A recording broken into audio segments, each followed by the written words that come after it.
Hindi uurungan ni Pangulong Marcos Jr.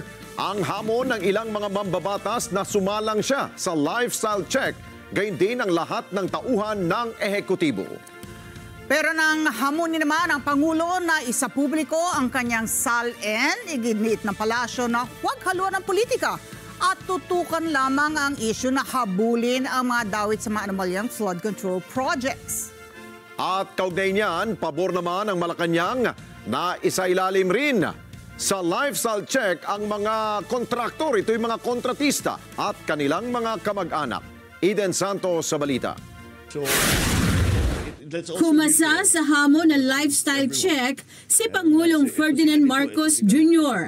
Iginiit kasi ng ilang mambabatas na dapat ay kasama ang Pangulo sa mga nararapat na ma-lifestyle check sa harap ng mainit na usapin sa anomalya ng flood control projects. Sa press briefing sa Malacanang ay sinabi ni Presidential Communications Office Undersecretary Claire Castro na handa si PBBM na sumalang sa lifestyle check.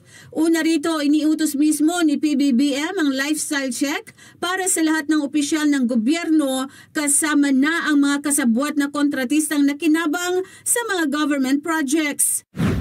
Lahat ng parte na ehekutibo ay ready for lifestyle check.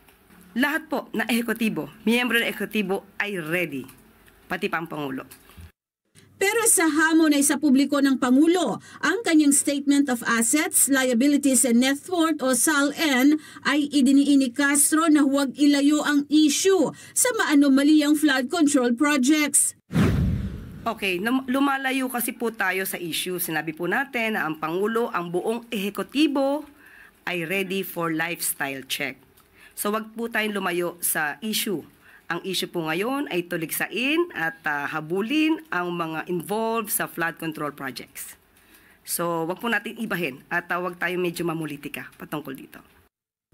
Bukas naman ang Malacanang sa pagsasagawa ng lifestyle check sa mga kontratista at kanilang mga kamag-anak. Yan naman din po talaga ang naisin ng Pangulong Marcos Jr. na lahat-lahat po tayo ay magtulungan upang masawata itong mga korupsyon na ito. At hindi lamang po ang gobyerno, ang pamahalaan ang dapat kumilos, kundi ang taong bayan na nakakaalam ng mga nangyayari sa paligid nila. So mas maganda po talagang isumbong nila sa Pangulo itong mga ganitong klaseng insidente at kondisyon. Eden Santos para sa Mata ng Agila. Matatag, matapang, matapat.